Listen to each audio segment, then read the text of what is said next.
I was miserable, and I just wanted to die. Sherry Sanderson. I mean, every time I used, I was praying that it would be my last time. Was addicted to heroin for 2 years. I couldn't get up in the morning to cook breakfast for my son. I couldn't clean my house. Her 10-year-old son Malachi remembers when he'd run the streets because his mom was strung out at home. I can get up 7 o'clock in the morning and don't come back until 11 o'clock at night. As long as I was out of her hair, she didn't care. Sherry's not surprised to hear heroin overdoses are rising in the metro area. Just today, we learned these 2 men are accused of making and selling the drug out of a Chesterfield apartment. Detectives say nearly $35,000 cash and drug paraphernalia was found inside. Right now, you can get it from anywhere, at any time of the day, and for as little as $5. Just over 2 years ago, Sherry hit rock bottom and entered rehab. She's proud to say that she hasn't touched heroin in 27 months. When I got out of there, I knew what a birthday party was. I knew what Christmas was. I knew what it was like to cook a full-course meal and sit down with my family and eat. She says Malachi led her to seek help. If she wasn't clean and I was still running the streets at this age, I would probably be in a gang. And now she's thankful to be alive. It's so worth it. Being clean is great.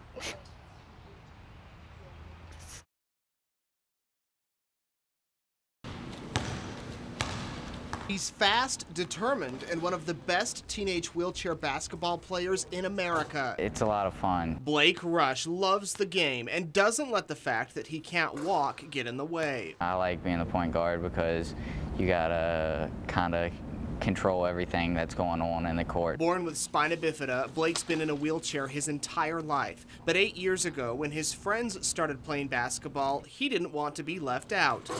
That's when he discovered Sportable, a local nonprofit working to transform the lives of people with disabilities through sports. We only had 3 athletes out at that time, and they were quite little and young, so it was hard for them to even make the basket. Even though it was challenging, Blake didn't want people to feel sorry for him because of his wheelchair. And I wanted something competitive. I didn't want to be taken, easy on. Hard work turned into competitive play and wheelchair basketball camps around the country. Eventually, the coach of Edinburgh University found out about Blake, and in the fall, the 18-year-old will begin attending the Pennsylvania school on scholarship. I'm just very proud of Blake.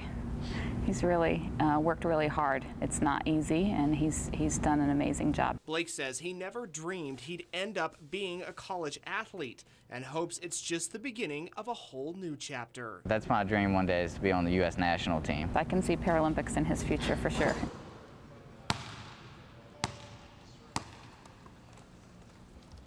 Tonight, just hours after Congressman Eric Cantor announces he's stepping down as House Majority Leader, speculation as to who will take that spot.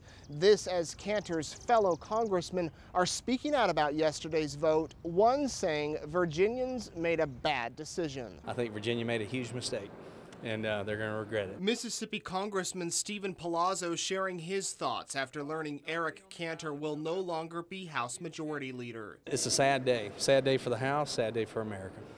But it's going to be a really sad day for Virginia. Virginia voters thought otherwise, electing Tea Party favorite Dave Bratt as the Republican nominee for the Commonwealth's 7th District seat. It's a position Cantor has held since 2001. My team worked incredibly hard. They did a tremendous amount of work. I'm proud of their work. I'm grateful for what they did. And in the end, the voters chose a different candidate. Even though he won't be on the ballot in November, Cantor says he will be a champion for conservatives around the nation, like he was for Virginians. Never was there a day did I not put the constituents of the 7th District of Virginia first. Congressman Cantor has 2 offices, one in the Capitol building. That's where the House Majority office is.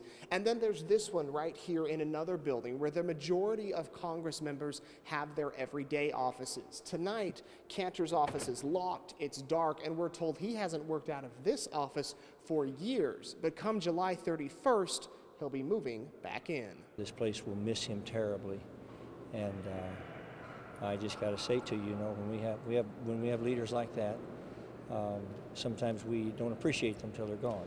And come the end of December, he will be gone. While I may have suffered a personal setback last night, I couldn't be more optimistic about the future of this country. Top House Republicans will meet in the coming weeks to decide who should run for that majority seat. As for Cantor, he hasn't said what he plans to do once he's out of office. Reporting in Washington, D.C. tonight, Nate Eaton, 8 News. Big signs saying no line the streets of Brunswick County. People here don't want illegal immigrant children brought to St. Paul's College. Tonight, federal leaders from Washington were in town, and folks didn't hold back. When did the U.S. government go into the orphanage business? By your presence here tonight, you are telling us that the federal government, via the Department of Homeland Security, has completely failed in its job of securing our borders. A packed house full of passionate opinions.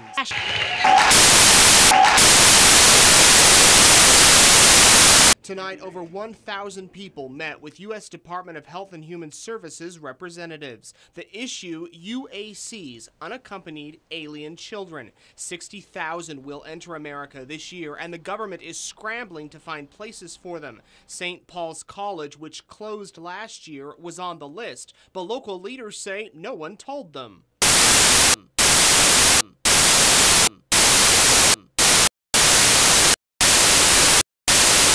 Tonight, federal leaders apologized and announced a change. The proposed plans to have St. Paul's College used as a facility for the UAC is on hold. Folks here say this isn't about race, but the economic impact the facility could have on the town and county, the strain it might put on resources, and their security concerns. We have no idea where these children will end up while they're here and when they leave. Please take your UACs, locate them in D.C., where you can keep a very close eye on their welfare rather than putting them in our backyard. Again, the Department of Health and Human Services says that this project has been put on hold. Now folks living here will wait to hear what's next. Reporting in Brunswick County tonight, I'm Nate Eaton, 8 News. Her heart is broken.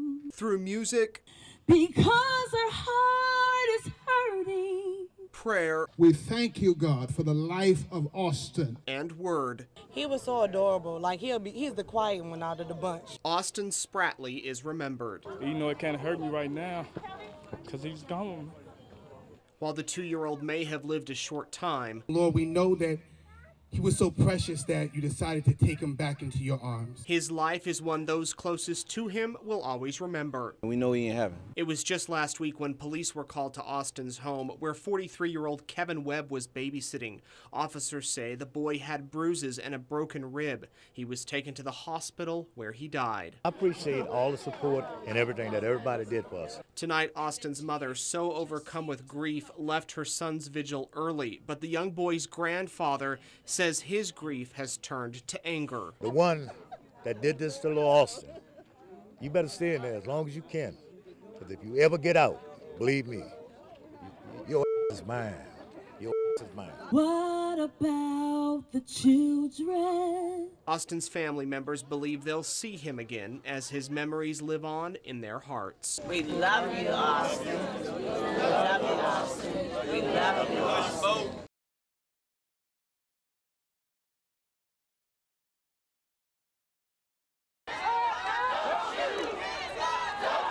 From the streets of Richmond to the steps of a courthouse. Why am I still a slave after 400 years? To Capitol Square. Just look at the solidarity that's out here.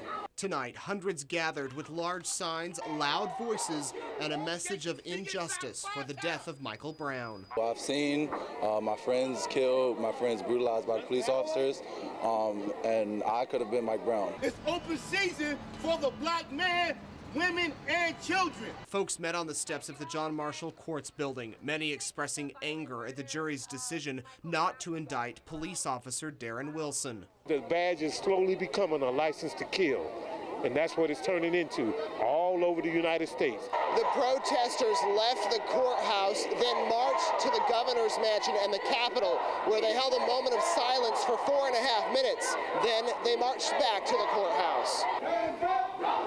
Police blocked traffic and closed down streets as protesters made their way through the city. Officers were peaceful, allowing demonstrators to share their message, one they promise won't be in vain. Things will always be changed for the better for everybody, not just black and white, but everybody. This isn't the end. This is just the beginning.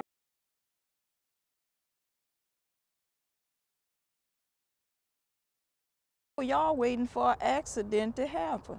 You need to come and do something with these trees. That's Marie Hart's message to Richmond leaders. I have called the city throughout the years, and they haven't done anything about it. She's talking about these 2 trees in front of her house. They're on city property and have been here over 40 years. So has Marie. But now the long, large tree roots are causing big problems. I'm stumbling and falling. I fell the other night and hurt my knee. From the street, you can clearly see the tree roots, and they continue all throughout the yard. In fact, up here, just a few feet away from the front door, this root is popping up out of the ground. I have a daughter that got MS, and when she parks there, she got to be careful not to stumble. Marie's asked the city to remove the trees. Workers have agreed, but it will cost her over $7,000. That's because Richmond's tree policy mandates that when healthy trees are taken out, other trees must be paid for and planted in their place. I got to replace 29 trees for them taking the trees down, because the trees are good. I said, they're not good to me. Marie's been to city council meetings 6 times begging for some help. You promise and promise and promise. Somebody is lying. Leaders agree there is a problem. Those roots could be up under her house. That's going to eventually mess up her plumbing. And just this week, the city's interim chief administrative officer publicly promised to do something. I will make a commitment to personally go out with our arborist and the deputy chief administrative officer, and we'll take a look at this.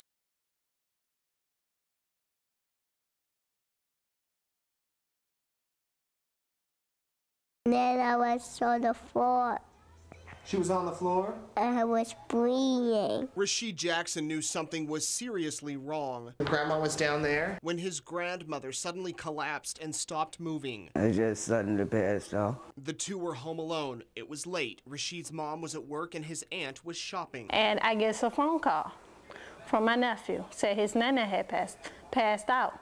So I was like, I'm on my way, I'm on my way. I said, hang the phone up, call 911. That's exactly what Rasheed did. What'd you say? Help.